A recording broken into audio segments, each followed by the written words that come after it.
I get asked a lot about what kind of stones to use for steppers. So if you're trying to save money, you can always go to Lowe's and get the round or square concrete steppers. They're about $4 to $6 each. If you want to add a lot of aesthetics to your yard, this is my favorite type of stepping stone, which this is actually Tennessee flagstone. We use it a lot. This pathway's been here for 4 years. It hasn't moved. It looks great. I asked the customer the other day, do you want us to clean this? Because we're getting ready to reseal his travertine pavers. And he said no, I love the look of the natural green algae on it and the fact that it's a little bit dirty. I said, okay, great.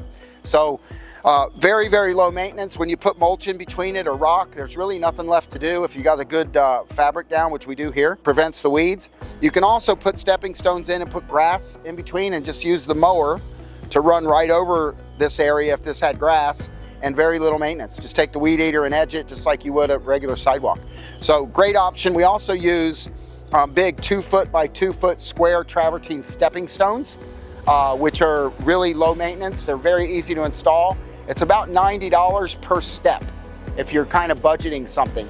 This right here, I think the customer paid $85 per stone installed, which I think is a pretty good deal considering that's there permanently and it looks beautiful. All right, any more questions about stepping stones or pathways? I've been doing this for 40 years.